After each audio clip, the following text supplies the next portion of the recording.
What's up, guys? I'm at another stop. Guys, this is a heat maintenance. And I believe this customer has a heat pump.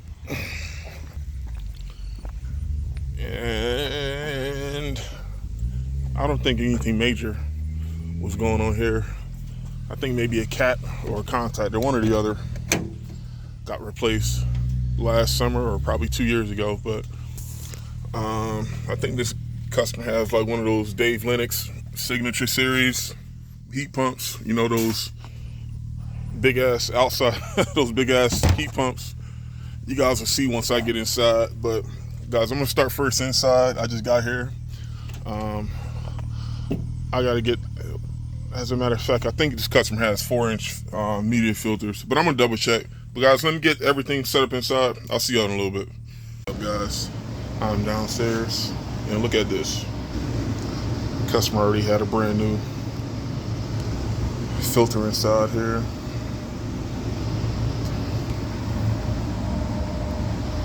And this customer has a dual fuel setup.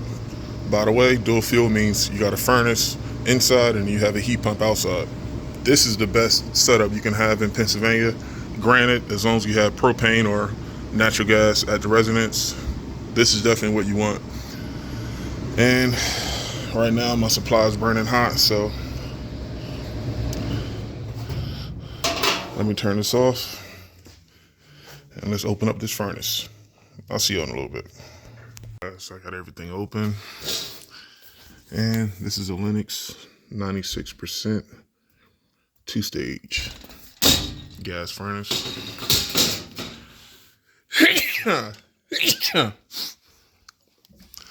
And I'm going to take this flame sensor out and clean it. But guys, this board reminds me of a job we did last week. I don't think this customer had a Lennox. I think it was a Trane. And what's the age of this unit? 5914. This is a 10-year-old furnace. And this customer had a 12-year-old 96% Trane unit. And the circuit board went bad in that furnace. Guys, just to get the board, I'm talking the price of the board, not for us to install it. The board was like $1,200 and the lead time was like 2 weeks. Guys, with this high efficiency equipment, it's great, but you need availability at some point. I know with Lennox, we deal with Duquesne, so we're familiar with Lennox. You know, Lennox, Carrier, and Trane are the big three in this area. But yeah, guys, that customer was pissed that they had to wait 2 weeks, and the abnormal cost of that board, it was crazy.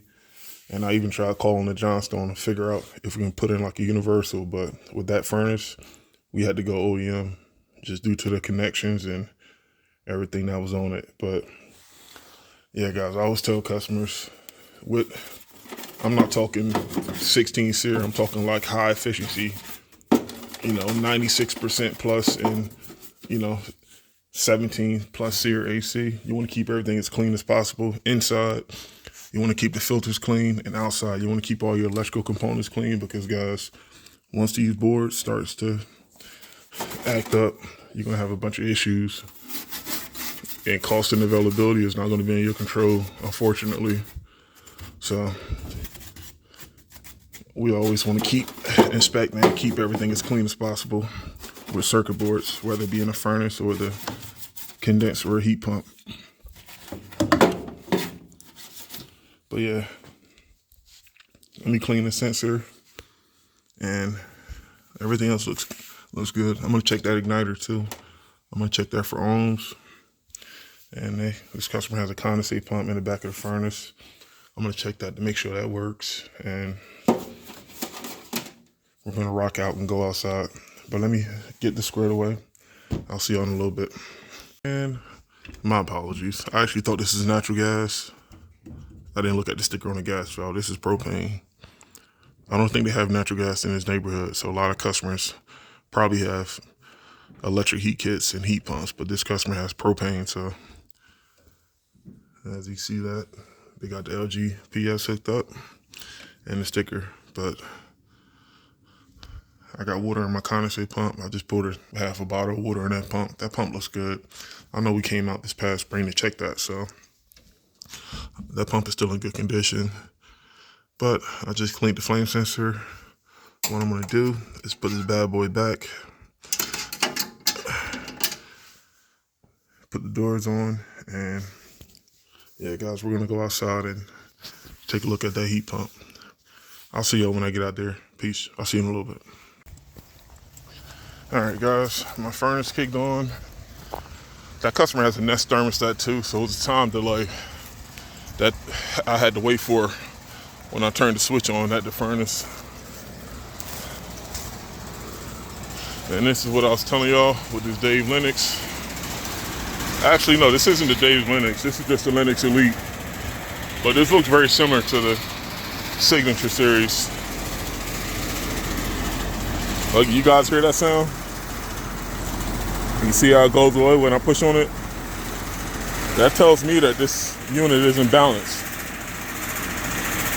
And keep in mind, this heat pump and furnace is about 10 years old, 2014. So it's safe to assume that this thing is probably off balance just a little, and that is what's causing that rattling sound. But all right, guys, let's open this up and I'll show you guys what's going on in here. I'll see you in a little bit. I actually thought this outside unit was 10, but it's actually 9 years old. 58, 15. This is a 5-tonner. But I'm not sure if you guys can see this here, but all that spider web, this, and keep in mind, this customer doesn't have standard efficiency equipment. So, like I said, regardless if it's standard efficiency or high efficiency, keeping your electrical component area clean is very, very important. But this becomes way, way more important on high efficiency equipment and communicating equipment, because, guys, believe it or not, it doesn't take much for something to short out from maybe a spider web or some type of webbing, whatever the case is. It doesn't take much for, like I said, something to short out. And now my drill fell. Now, like I said, the customer has to deal with not hundreds but thousands in repairs, because I know these parts aren't necessarily the cheapest. So what I do, let me get my brush. I'll be right back. I had to go back in the basement and get my brush.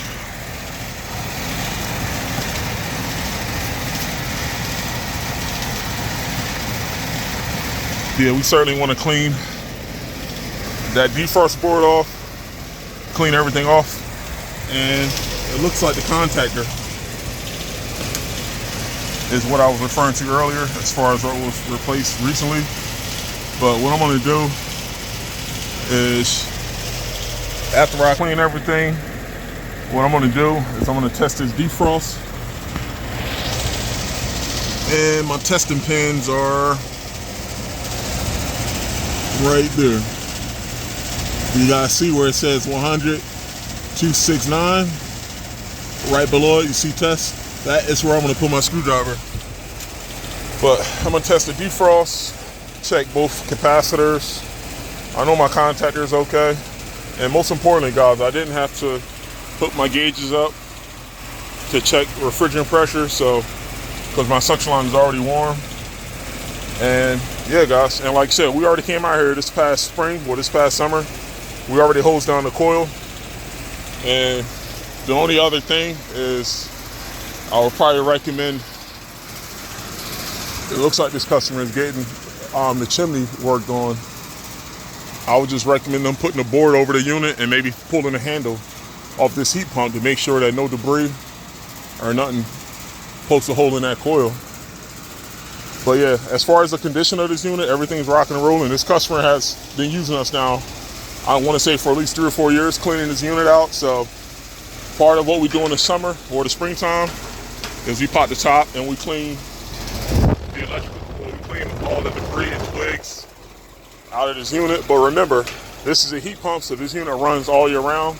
So you'll probably have less debris in the bottom of the heat pump than you would a straight AC, because the straight AC unit doesn't run in the winter.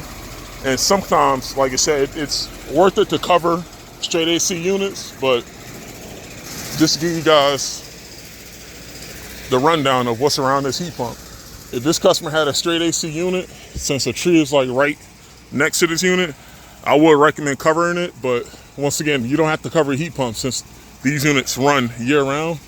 But we always recommend customers to cover straight AC units if the outside condenser is in close proximity to trees.